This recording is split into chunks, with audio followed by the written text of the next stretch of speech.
To Scotland's inaugural AI Summit. Hope you all managed to get a nice little drink upstairs, and hope viewers online at home managed to get a cuppa as well. Please do remember to tweet us, tag us, like us, love heart us on social media at Scott AI Strategy, and please use hashtag Scott AI Summit. Send us comments, tell us what you like some more. Maybe you're absolutely hating this. Maybe you think it's dreadful. Extremely unlikely. Anyway, we're going to throw a few more voices into the mix as you see people that have appeared before me. For this next panel, it's called Nurturing Adoption, Supporting the Growth of Early Stage AI-Driven Business in Scotland. And it's some wonderful contributors involved. Chairing the panel is Katy Guthrie from the University of Edinburgh, my old drinking ground. And remember, questions for our panellists, please send those in via the online platform, and Katy will get them answered for you. Over to you, Katy. Thank you very much, Nick. Hello, and welcome, and it's fantastic to be here today. As Nick said, my name's Katy Guthrie, and I am the Programme Manager for the University of Edinburgh's AI Accelerator programme. And the purpose of the panel today is to explore how best to support commercialisation of AI technologies. We will be looking at support for companies at different stages on that journey, from ideation and company inception through to internationalising. And I'm co-chairing this session actually with my colleague Laura Bernal. Laura runs the Venture Builder Incubator at the university. And we have on our panel 4 company founders. They're all at different stages and cover a range of sectors and experiences. But what they have in common is that they're all founders of AI-driven companies, and they've all taken part in different entrepreneurial development programmes at the University of Edinburgh. So just in terms of how we want to structure this discussion, we've got 3 rough topics. So the role of AI as an enabler, the areas of opportunity and challenges faced, and how best to overcome them. We are very keen to invite audience questions in these areas, and there'll be questions on the Scottish AI Summit -online app.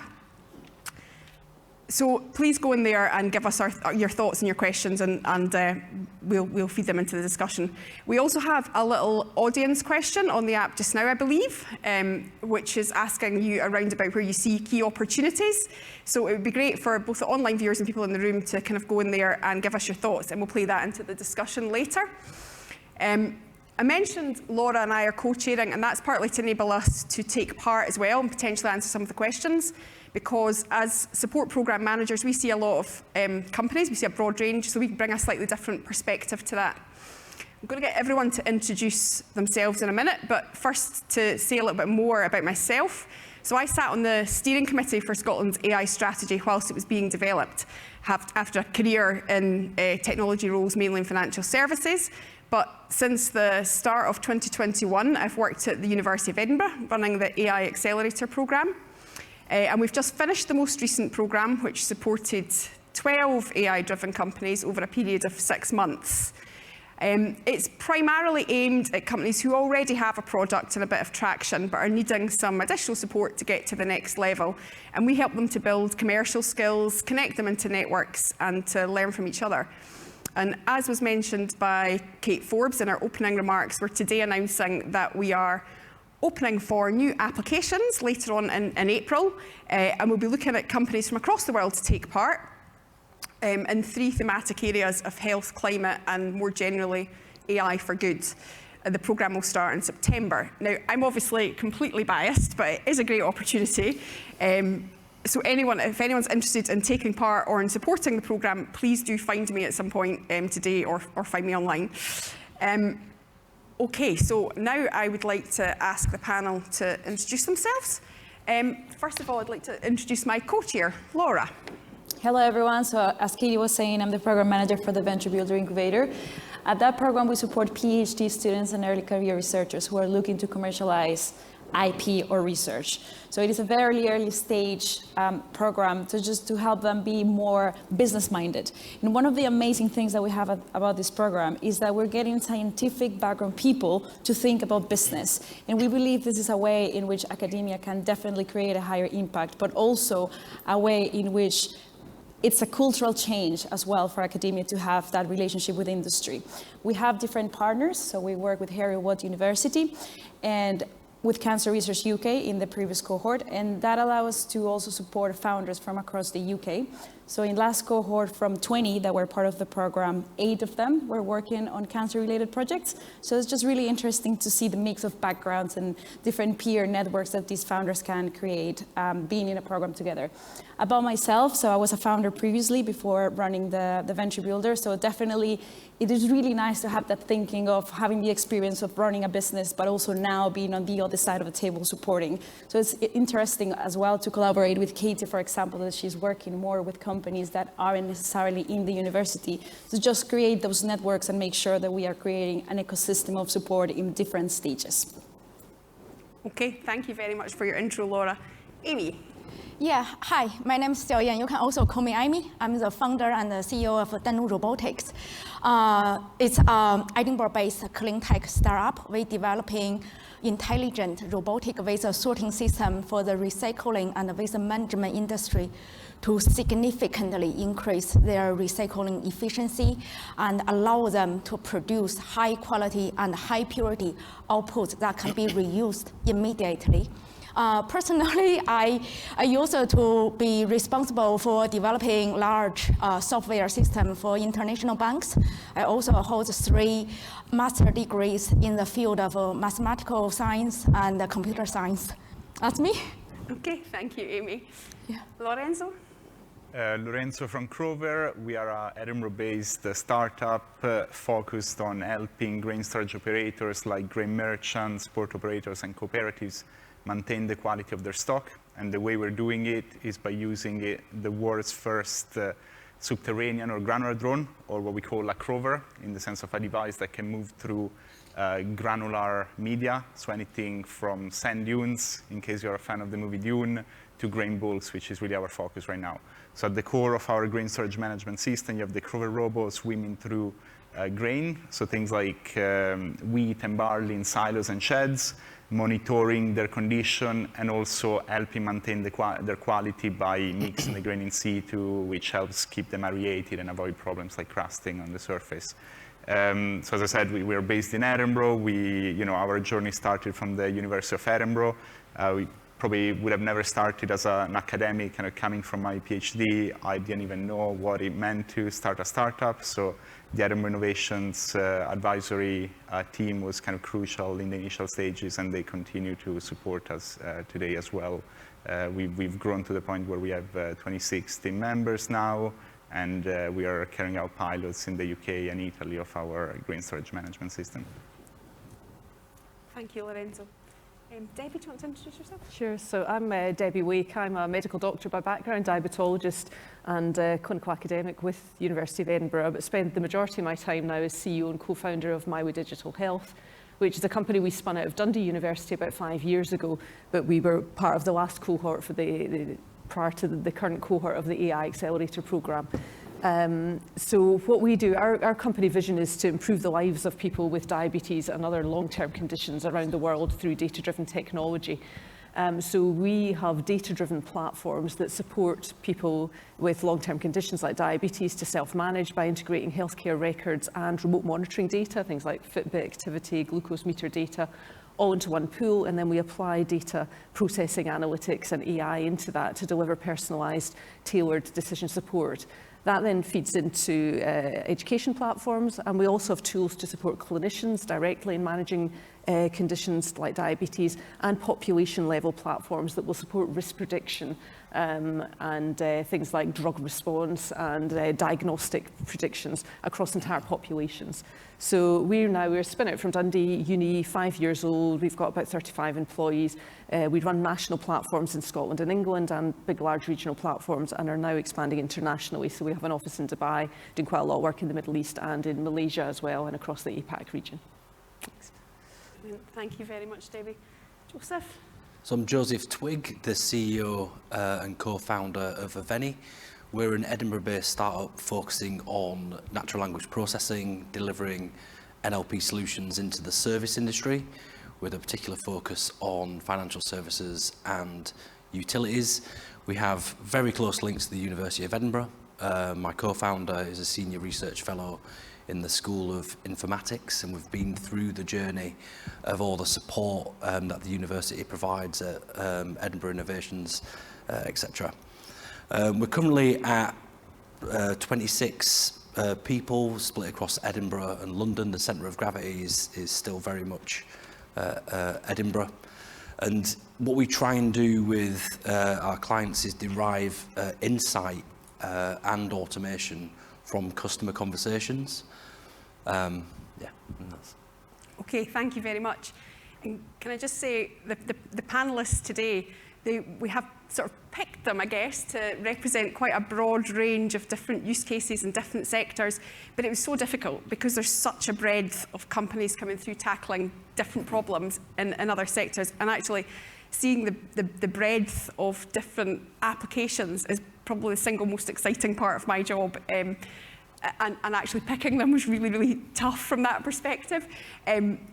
Although the panellists today, a lot of you have relationships with the university. Many of the companies coming onto the Accelerator don't have an existing relationship, but they've been attracted by the working with the university and by what the programme can offer. So thanks for the intros. We'll get into questions in a minute, but first of all, I just wanted to position the discussion with a little bit of perspective on why supporting these businesses to form and scale is important. So a key reason is obviously boosting economic growth and productivity, because these companies are creating high value jobs in Scotland, and we need to build capability in emerging industries as jobs are falling away in places like call centres, etc. So we're supporting the adoption of AI technology across those sectors, and sectors that are perhaps traditionally less associated with technology and AI, like agri-tech, for example, which Lorenzo, I guess, covers. And I think we're also supporting companies that tackle societal issues in Scotland, so that's also important. eMoody, for example, is one of the companies that took part in the recent Accelerator, and they are using natural language processing and machine learning to support mental health and prevent burnout or worse. And the other example I'll use, because I see the CTOs in the room, Snapdragon Monitoring, who use computer vision and natural language processing to tackle the issue of counterfeiting and fighting fakes online. And we do have a really strong academic capability in AI in Scotland, which, as I said, is attractive to companies who want to come and work here. Not just at the University of Edinburgh, of course, but definitely at the University of Edinburgh. But in Scotland, we're often seen as being great at inventing things, but not as good at commercialising them. And the UKRI's AI review, published a year or two ago, had a statistics that the UK is ranked 3rd in the world for research in AI, but only 11th in its ability to realise impact from it. And we want to change that and make Scotland be seen as an excellent place to build a high-value AI-driven business. It's partly about supporting homegrown businesses, but it's also partly about attracting AI startups from elsewhere. And really, I think the key point is it's about boosting the ecosystem. Ecosystem has lots of different parts which interact symbiotically, and we're bridging between academia and the private sector, bringing together the ideas and the tech with commercial skills and, importantly, the financing needed to scale. And in Scotland, we've got lots of big corporates and industry, and they need innovative, smaller businesses who are more nimble and can bring the ideas.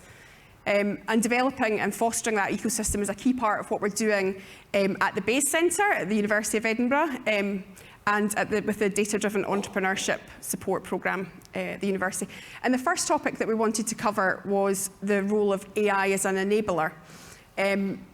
So some businesses have AI as absolutely foundational to their business model. They wouldn't exist. They're kind of creating new business models. Some businesses, they're doing what they do, and AI is enhancing what they do already. So it's just making it better. So it's taking opportunities to improve what they do. So the question I wanted to ask the panel is, Why did you choose to use AI? Were you problem-driven or were you solution-driven? So did you come from the tech or did you come from the problem? So I want to ask everyone that. So Joseph, can we start with you? So the sort of genesis story of Aveni, I was doing an exec MBA at the business school, met Dr. Lexi Birch, who was wrapping up a very big project driven from the School of Informatics, and she presented the output of that project, a completely different use case in multimedia monitoring, and straight away I thought this could solve real problems within the financial services. I spent 15 years working in the investment industry and really saw applications to solve inefficiencies. So, for example, a financial advisor will spend 40% of their time on low-value administration. Can we adapt this technology to solve that problem? So it was a combination. I was presented with a solution and saw a problem within the industry, which I have a lot of experience, and saw a way to adapt the technology to solve that problem. Okay, thank you. So it was a bit of both. A bit of both. A bit of both, yes. You came together. Okay, Debbie? Yeah, so I mean, we didn't start as an AI business. I mean, when we started delivering services even before we commercialised for diabetes, it was, about education. It was about educating people with diabetes. So it was a website with educational resources. And then we realised data really empowers people. So if we can give people access to their healthcare data, give them insights into their own sort of home monitoring data, that really improves patient empowerment and buy-in, and you can link that into the education. So we've been a sort of education company, then a data company, and the AI bit was really just coming out of the need again. The NHS only has a limited resource, and we're constantly looking for ways to drive efficiency, to drive more personalisation in the way that we deliver care. And at the moment, post-COVID, for example, we've got a massive backlog in care. So we've got people with long-term conditions waiting a long time to see healthcare professionals. So how do you prioritise and triage who you should be seeing first? And a lot of that is around risk prediction, picking out the highest risk patients, driving efficiency through actually better diagnostic services and personalisation of treatment so that people don't get side effects from treatment, they get on the right treatment at the right time, get improved outcomes, and then you've not got people turning up with long-term complications like heart attacks, strokes, amputations. The whole system becomes more efficient. We sort the problems early and we reduce the complications. So it very much came as a sort of natural progression from what we were doing, but a drive from the service that actually we need to do something different, and AI was a solution to solving a lot of those problems. Okay, thank you. So it's come on afterwards as part of a way to make your offering better then, basically, yeah. Absolutely, yeah. Would either of you two like to answer? So as far as the AI is concerned, in our case, we were problem-driven.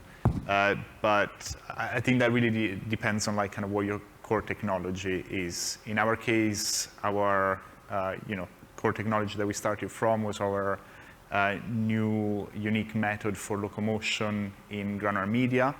And in terms of that was kind of more technology driven. Like we started off from discovering that physical effect that makes it possible to move through this type of environments, and then figuring out the best market to tackle using that technology.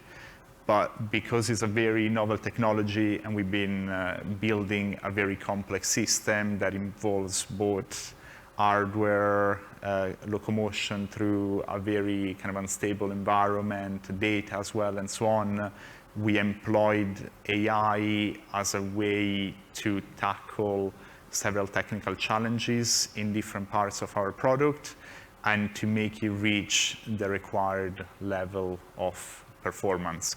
Probably the most important one for us is enabling the robot to determine the best path to move through the granular bulk, and also to be able to adjust its movement, so it's improve its motion, where you have a system where it's very hard to predict exactly how the different particles are going to move around the environment. So it's really impossible to predict and model perfectly how it's going to move, and so the AI enables us to kind of correct any of that noise in the system in a very efficient manner. So in that case, it was like really problem-driven, and then we started implementing it in things like, improving the accuracy of our sensors, providing, predictive analytics, which is something that we're starting to slowly delve into now.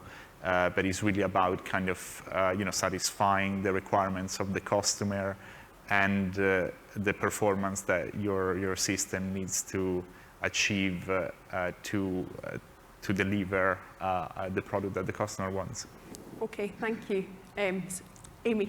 Yeah, so for us, AI really is the brain of the system. It is a solution-driven technology. For us, it's a solution-driven. And during my study at uni, I did 2 coursework relating with image classification. And at that time, I was thinking, this is great. We have this amazing technology that can automatically identify different objects in an image. Then, because my personal passion is environmental protection, I do recycling at home. It's just clicks to me. Why don't we just apply this amazing technology to the waste sorting, to solve the waste sorting problem? Then I start looking into waste management industry, identify there is still, in today's age, we are hiring people to sort out waste in the industrial level. That's just unthinkable. And that's really exactly where we come from. Yeah, try to automate this process. This is very much your personal passion and your research and your work. Okay, thank you very much. Yeah. And I guess, Laura, in your role, you see lots of early stage academics who are looking at AI to solve problems. Do you have any good examples of other companies that have? Yeah, definitely. And it's really interesting now that I was listening to the answers, because it happens the same with the incubator. AI comes in different parts of the journey. So for example, there is one company that they didn't start as AI company. They started doing better diagnostic for cervical cancer. But then they realized that they needed to employ AI in order to model the way in which the results of the diagnosis will perform and how effectively that could put them into in an advantage in comparison to their competitors. There are other companies that are specifically AI driven. So there is one on personalized medicine that it's to identify what is the right treatment for cancer for any specific patient based on the shape of the cell. So it's really interesting to see how AI, it's also something that could increase the competitive advantage of a company, and it comes in different stages. So yeah, definitely I have seen a couple of examples as part of the program. Okay, thank you very much. I've seen a couple of questions come in. The next topic that we were going to cover was going to be on finding opportunities in AI, and I think one of the questions that's come in addresses that, but I'm going to hand over to Laura. We're swapping, we're doing a double act here. Okay, so should we ask these questions? I think it's related to what we've got anyway. So. Oh, okay, yeah, biggest challenges. Yeah, exactly, so we're going to cover that in a second.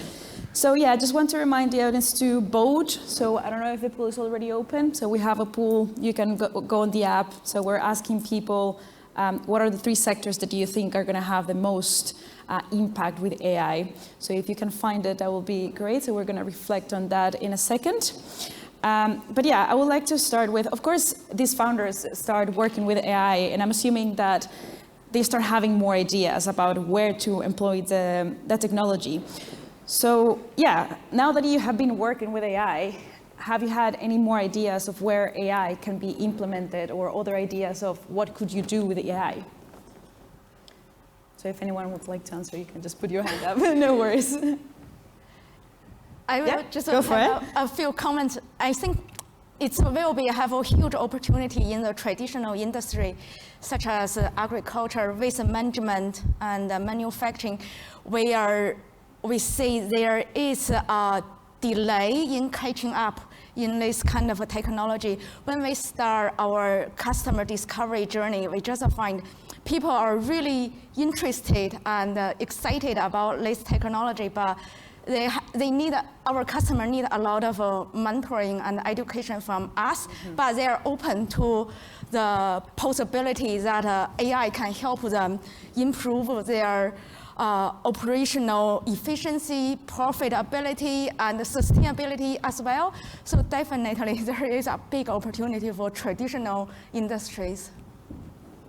Okay, anyone else? Yeah, Debbie? Just pick up, I mean, I think in healthcare, we're looking at a specific use case, but across healthcare generally, there's just massive scope for the use of AI, whether it's, you know, a lot of emerging things, whether it's around image analysis of x-rays, you know, right through to some of the other applications you've talked about. And I think I would agree, a lot of the challenges, I think, are not so much the technology is there. A lot of it is around the implementation challenges and things, which you'll probably be coming on to.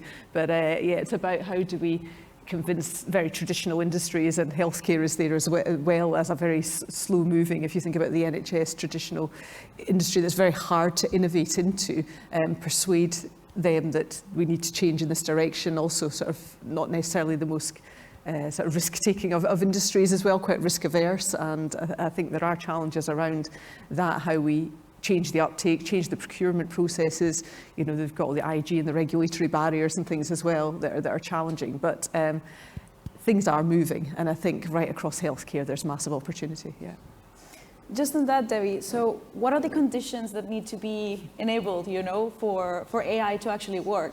And also, it's for the whole panel, but of course, it's just following up from your point. So I think first, you've got to have good data to start with. So one of our biggest challenges is the data quality and the data maturity. So we can develop great AI, but it's only as good as the data that goes into it. So again, when we're working in the UK, that's, you know, again, even there's a lot of variability, and data's often in silos, and you can't necessarily suck it in. But as soon as we start looking at the Middle East and Malaysia and India and some other places, then, you know, it's a different scale in terms of data maturity. There's then all the information governance challenges of who owns the data, and when commercial companies are trying to come in to access it for R&D, that can be incredibly challenging. And then when you're trying to implement systems, even then, you've got to have IG sharing agreements with, whether it's GP practices, whether it's with individuals themselves, if it's their personal data. That's hard. It takes a long time to set that up. Yeah, again, a lot of it's around the kind of procurement and things. You know, within traditional sectors, they will have budgets for drugs. They'll have budgets for masks and gloves and theatre operating equipment. They don't usually have budgets for data-driven AI solutions. So you're constantly trying to kind of innovate as to how can you work with these sectors to create new opportunities and budgets to actually, you know, get these things implemented. And usually it's on the back of some short-term funding, and then you have to kind of try and work out what the long-term strategy for implementation is. So lots of barriers and challenges, but actually a lot of strategy that's trying to cut through this at the moment and drive improvements in all of those areas. Okay, Lorenzo, what do you think is needed in the ecosystem, or what is needed for AI solutions to actually work? Yeah, I agree with a lot of the points made. I mean, in the agri-tech space, in terms of the data ownership is a bit different. If anything, the challenge is that there's not enough regulation. It's kind of left to the seller and the buyer to decide what the agreement is. There are some kind of gentleman's guidelines at a kind of European and UK level, but it is very challenging as a company to determine exactly the best way to do it, just because there isn't any kind of clear and fixed for a framework to follow. So having you know, something in place that determines exactly how the data is to be handled, if anything, kind of would probably simplify our job, because it would mean that, you know, that there's no uncertainty of what we're supposed to do. In terms of yeah, you know, how people access funding and put through different budgets. I mean, right now, since we've been focusing primarily in like kind of, you know, larger grain trading companies, it's not too much of a problem. But when you look at the, you know, the farming sector and you know, smallholder farmers or people that get most of their equipment at least partially subsidized by grants and other kind of government support. Usually these are only provided for specific types of capital equipment that are part of a kind of selected list, and hence kind of you know, new products, and especially kind of data-driven services where you might have a subscription do not really fall into this model. And hence it means that they're kind of harder and more expensive for farmers to buy. So we probably need there as well a bit of a change into the model and now, you know, the type of things that farmers can buy and how they can buy it. Okay, Joseph, for you, how has it been the experience of the ecosystem as such? What do you think is needed in the ecosystem for companies to work in AI? Well, in our case, I mean, the AI side is kind of relatively simple compared to the hardware side. So, from a data side, there's a lot of support, and kind of historically, even though we're 11th apparently globally, it's still not a bad place to be. But in terms of hardware, there's it's fairly long and troublesome journey. There's not that much kind of funding, especially from investors, available, just because there's not been historically that cycle of money coming in and coming out, and then supporting the new generation of kind of hardware companies. So if you've got something that is only AI and software driven, then it's relatively simple to, not really simple, but comparatively speaking, to find the money and investment. If you've got a lot of hardware, and especially kind of complex new hardware, then I think we really need to start the cycle, and we need to start it soon, so that in a few years we'll have the new round of money coming out and feeding into kind of exponentially growing that sector in Scotland. Thank you, Lorenzo. And for us, it's, the same as everyone, it's all about data. So for us to train our models, we need access to another company's customers' data. And the regulatory bar is set very high. So you've got a bit of a chicken and egg situation. You can't really prove the solution until you've got access to the data. It's hard to generate enough synthetic data to make a meaningful product. So getting off the ground, convincing a company that you are fit and proper and secure enough to host all of their customer data on your platform, where they take the risk of a data leak, it's a big first bar. It's a big challenge. And then when you get the data, when you get over that bar, then you've got to prove yourself. So you've really got to work hard in developing a product, that makes a difference, that compensates for the risk that company's taking on. Okay, thank you. We have here one question to all panelists. If you could do something differently this next time around, what would it be? Jesus, how long you got?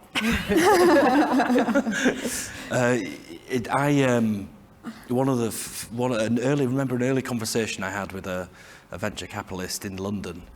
It was a very short conversation, and he said, "Oh, I'm sorry, we don't back first-time founders." And I think that's a very wise move. I think the importance of a partnership, from our perspective, a business-to-business enterprise-style proposition, the importance of an early partnership to get through that first phase of data, collecting the data, developing the product, proving the product out in the wild, is absolutely critical. So I think we would have maybe focused on that, selecting that early partner in a slightly different way. So partner selection is something that you would do differently? Yes. You would start over? Yeah, definitely. Okay. Debbie, anything that you would do different? Gosh, a million things, again, absolutely, everything, I think.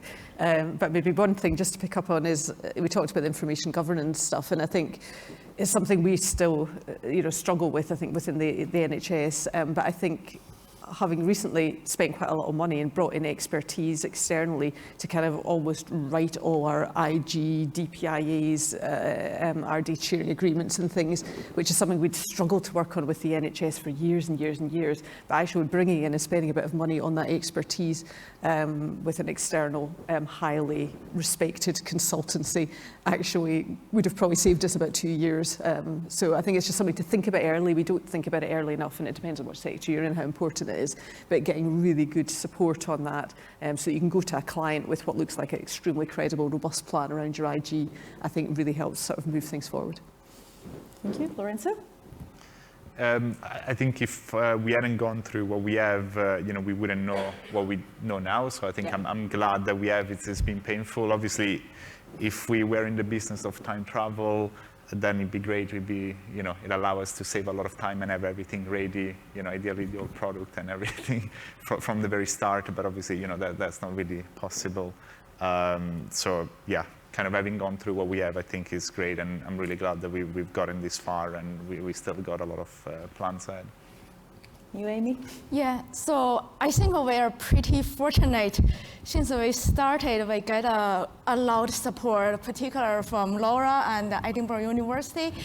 And we are really fortunate at an early stage to have a customer engage with us, working with us to trial this technology.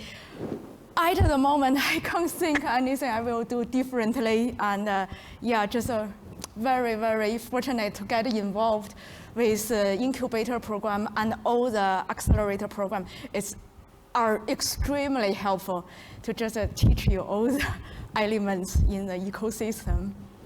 Good, good. Did anyone manage to go into the pool? Was it available? We have the results? Yeah, can we see them, please? No?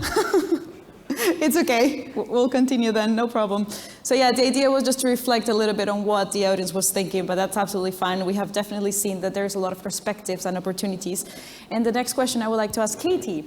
So Katy, of course, same as me, you work with a lot of entrepreneurs. What are the opportunities that you see in AI, that you have seen, of course, but also that you think are coming up next? I mean, I do see a lot. I think, although Joseph's selling towards financial services, which notoriously risk averse as well in terms of employing technology and issues of information governance, I think natural language processing is such an area that kind of cuts across lots of different sectors. So you can kind of look at it as either the kind of verticals of the sectors that could adopt, or you can look at it as the horizontals and the enabling technologies. And I think some of these technologies can cut across sectors. So another example might be, one of the companies who took part in our recent Accelerator, AI Static, have a body scanning app that uses kind of vision to size people, and their market is it's e-commerce, so it's buying all these clothes online that you then have to send back later. But actually that functionality has got use cases across different sectors as well, and health, and actually it's also got, even in e-commerce, it's got benefits that go beyond the initial sort of problems of, enabling customers to buy the right size, but also to sort of understand geographically what how people are. I mean, you need to take an ethical view to that and how you're using the data. But if companies are deciding where to send their inventory, then they can use the geographical split of that data as well. So there's use cases beyond that, and I think.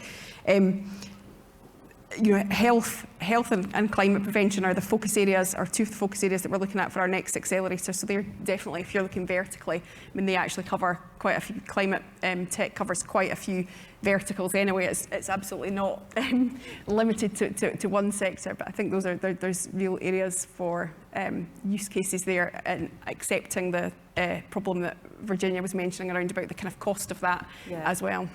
Yeah, and I guess it's interesting to see how one technology that is applied in one sector, the same solution could be applied. So for example, the example that you were saying, it could be for e-commerce, but it could be also for health, like the shape of the body and all of those things.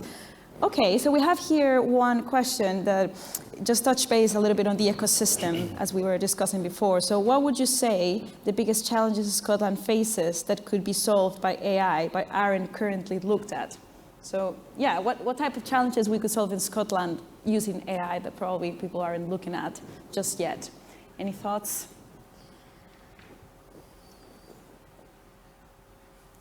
I have one thought. It's again relating with waste. I'm passionate about waste. So I was looking at how people does rapid testing, COVID testing, and you have this kit, and you use it and throw away. I was just thinking there must be a way to automatically recycle every component of this kit. For example, your paper package, and then the cotton stick, things like that. And that's something I was just thinking about. Yeah. And like a PPE, recycle PPE really rapidly using AI and robotics? I struggle with that question because actually, as program manager for the AI Accelerator and looking at the applications that come in, there are so many wide and varied uses of AI. So I guess, I mentioned that we're focusing on health and climate for our next AI Accelerator and AI for Good.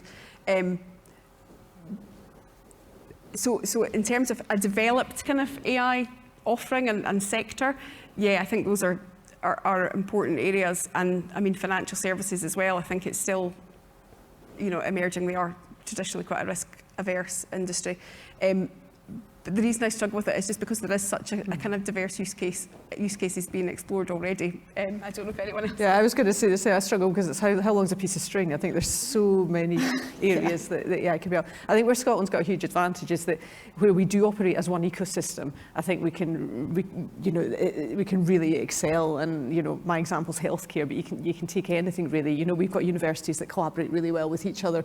We've got one healthcare system. We've got a devolved government. We've got lots of support for businesses, which we'll probably come on to through not just these accelerators, but Scottish Enterprise and multiple other programmes. I mean, we've had huge both financial and just more general support in terms of building our business. So I think, and the investment is really starting to come into. I think as an ecosystem, there's so much that we can do, and the way that we can kind of bring data together and work through, developing AI and other sort of data-driven products. I think, Scotland could be sort of, world leading in this and is moving in that direction. And I know that's part of the work that you're doing. So I think we just need to capitalise on our size and our networks to sort of really push this forward.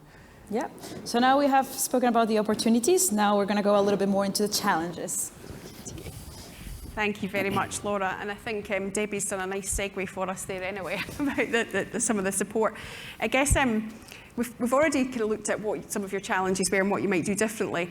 But what I'd like to explore is what specific challenges have you faced as an AI-driven business? Is there anything, we've heard a lot about ethics earlier. I know you touched on information governance, which is a problem whenever you want to kind of create action out of data. But does the fact that you're building AI-driven businesses create any additional problems or even an impact on the financing that you need? So do you need more because it's AI-driven? And I know certain data sets can be quite expensive. So who would like to answer? I can just build on what we've said in terms of the regulator. So I think we've talked a lot about the challenges in terms of getting hold of the data, processing the data. It took us 3 years to get hold of some national data to do a lot of the work that has now really helped build out a lot of our AI-driven side of things, the governance, the regulatory compliance. We're going through at the moment all the sort of MHRA requirements around CE and now UKCA marking and things. And again, that adds about another 2 years on to anything we're doing around AI because we're software as a medical device, so we get treated as we would a medical device. We've got a class 1 CE mark, but it's going to take us another 2 years to get to a class 2 CE mark for our high-risk functionality. That's expensive, that's time-consuming. We were lucky to get an NIHREI award that has funded the majority of that, so we're about halfway through that. But it's these additional steps. I think when you're dealing with AI and the high-risk complexity, often that brings in this regulatory burden, this need for additional research, evaluation, risk assessment, and so on, which you have to kind of just add that time on and add the cost on to what you're doing. And so you need kind of patient investors or, in our case, grant funders or other ways of generating the kind of income and the support and the links into academia and others who are going to help support your kind of evaluation work as you do that. And it's exactly the same story in the service sector as well. The Scottish ecosystem to support startups getting off the ground is great, really good. Scottish businesses supporting startups, especially from a data-driven technology perspective, is not so good. So there's no additional incentive for a NatWest or a Scottish Friendly or companies of this nature to work with a Scottish startup versus AWS. And that's something that I think is missing. The very similar story, the average time in procurement for us is 12 to 18 months from initial conversation. That is the graveyard of many, many startups. So how we can incentivize Scottish businesses to work with Scottish startups in recognition of these challenges, that would create a huge advantage to start a data-driven business in Scotland. That's a really interesting point, and I guess, so you mentioned NatWest and you mentioned big businesses. So the base centre, we have some of the satellite offices. So sometimes it's networks, isn't it? Sometimes it's who you know. But I think are there other problems? I'm not sure it is. Like we were. I mean, I don't want to. Can't exactly claim Chatham House rules here, can we? We were in an accelerator for a large financial services firm here in Scotland, and there was absolutely no advantage of being in that accelerator in terms of working with that business. In fact, we were told it might actually be a bit of a disadvantage because other colleagues in the broader business felt it was a bit of a waste of money. We're talking about creating specific programs, accelerators, innovation hubs, sandbox environments for data, just an entry path into a business that can lead, very importantly, to revenue by delivering a service. And at the moment, you don't really see, when we, a business of 20 people, go into a procurement process, we are treated like Salesforce. The last information security questionnaire we had was 240 questions. Yeah. Okay, thank you. Yeah, I can see the challenge there. Oh, the poll's up. Is it? Fantastic. Now we'll see.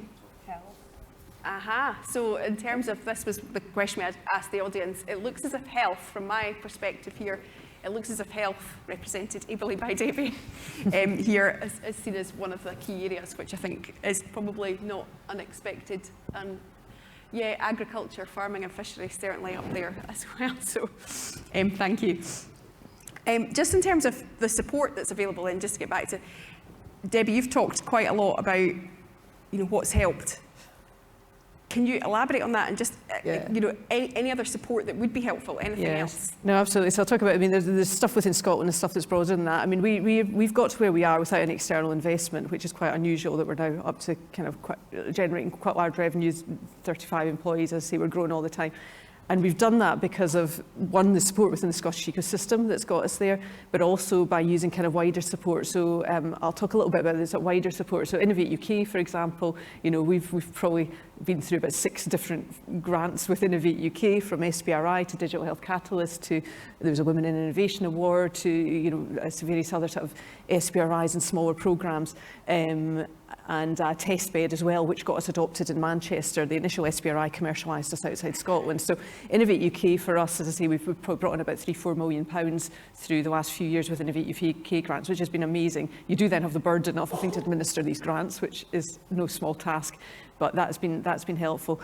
Within Scotland, we've been really well supported by Scottish Enterprise, and I spring off from that the Unlocking Ambition programme, which is now a rolling programme, which again gives financial and overseas support for internationalisation. Scottish Development International, Department of International Trade. We've been on a number of trips abroad with them, and they again support in a lot of ways around market scoping internationally and have amazing networks. Obviously the AI Accelerator programme here, Converge Challenge is another one. When we spun the company out of the university, we went through Converge Challenge, and that was amazing, again giving us a network and an ecosystem to do that kind of bit of pulling a company out of a university, which again is incredibly challenging. So I think that's some of the NHS Innovation Accelerator we were on, again a small number of companies selected. That was through NHS England, and then a Digital Health London Accelerator as well, which got us going with some work in London. So we've taken the most of really every opportunity around acceleration, grant funding and so on, and there is a huge amount out there, and I've missed off loads of stuff within what I've said, so go looking for it, happy to give you a list of contacts and things. There is support there, but you do just need to be careful that it doesn't just push you down being just living off grants and doing R&D work, because alongside that, we were lucky when we spun out, we already had an established product from the fact that we had a national platform in Scotland that had been running for 10 years. So we were able to generate commercial revenue right from the word go. And so we've been sort of generating contracts right the way through that. So we're in a quite unusual position to be able to do that. But there's no doubt that, we've capitalised hugely on the ecosystem in Scotland and beyond. Okay, thank you. What about additional support that might have been helpful? Joseph's mentioned if Scottish businesses would only just procure through Scottish companies, but has anyone got any other support areas that they feel would have helped them on their journey more? Yeah, for sure. I mentioned briefly earlier, more support for hardware, or like a system of support that fully understands deep tech hardware. I think this is not just a Scottish problem, but like a global problem. I think in general, we've had that cycle for software and biotech. And I mean, Scotland has been very successful at biotech, and that's probably, the type of thing that requires the longest time and the largest amount of funding possible. So if we can do it for biotech, I think we should be able to do it for hardware that still requires a lot of time and a lot of funding before you can, really show the results. But if we can do it for that, then I think we can really do it for hardware. But yeah, I mean, as mentioned, I would also, encourage everyone to seek support outside Scotland as well, because it is available there. I mean, even beyond, we are in a nice position because from Scotland, you've got access to support from, from the rest of the UK as well, not just Scottish one, but also you can go beyond. We've been lucky enough to be successful with a type of support that is, unusual to see Scottish companies going for. We've been the first Scottish company to get into TechCrunch Disrupt Battlefield, winning a Hello Tomorrow award and things like that. And I would encourage other Scottish companies to go for these big global things that might seem a bit too big to be reachable and maybe a waste of time. But if you really believe in what you're doing, I think, those things are possible as well. So just dream big and go as big as you can. Okay, thanks. That's a good point, because there are some big things out there, and you've benefited from Debbie as well. So, okay, thank you. Has anyone got any other points specifically on additional support that might be of use, or will we move on, because I'm conscious? Yeah, I think maybe some support in a more concrete way, like helping startup to writing up funding application, particularly if you want to apply for funding either through Scottish Enterprise, Innovate UK, or even to apply for European funding. It's a daunting process. Yeah. It can really kill you many times.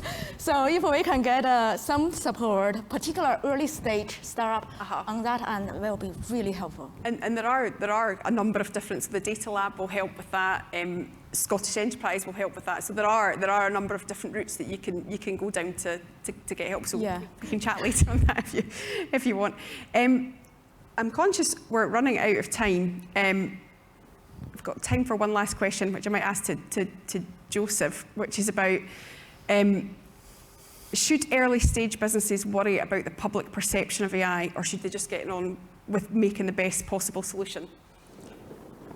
I think this is touching on the ethics, sorry. So ethics comes up a lot, and we hear that we should be ethical. Now, I think because you're all adopting information governance, you've talked about that a lot, but do you need to worry about how that's perceived, or is it more kind of behind closed doors? It's a bit of a marketing game, right? I mean, some years ago, people would have called a lot of the AI that we use now just algorithms, right? And then people still have that perception the AI is like a robot that can act and feel like a human.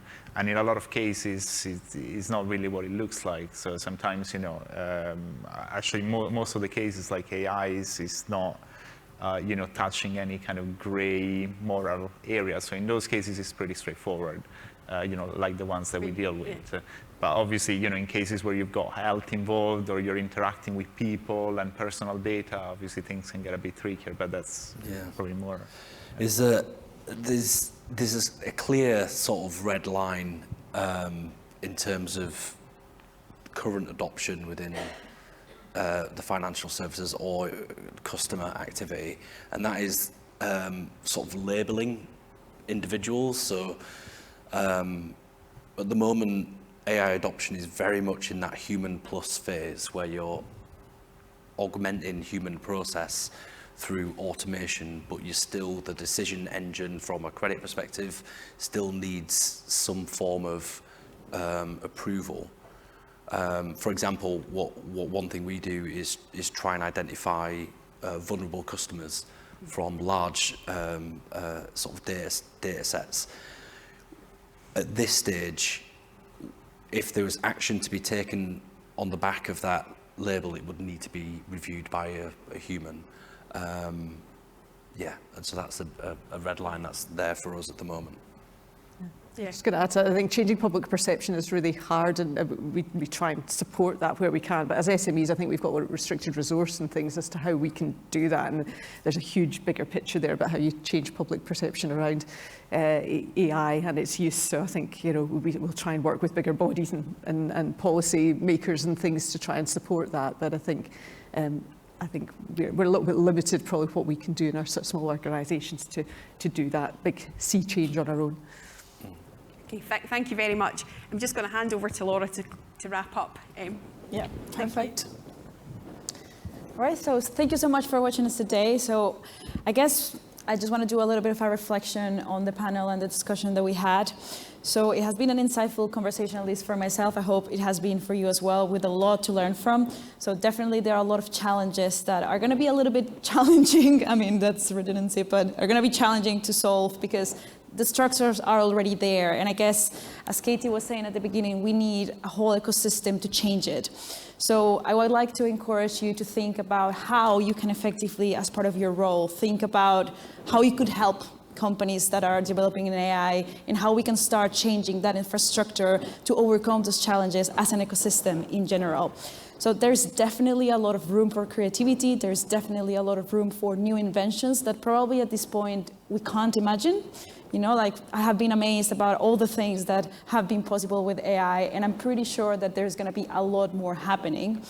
So as you saw on the panel and, you know, and the answers that we had on the poll, the universe of AI is immense and it is cross-disciplinary. So definitely it's really good to just keep an eye on opportunities. And as I was saying before, think as ecosystem, what else can we do to support the creation of AI and be an enabler? But also we have to be careful about what are those discoveries that we can find that probably doesn't make AI as an enabler so much and doesn't make AI as an impact for good, and just think as well how we can effectively tackle them on time.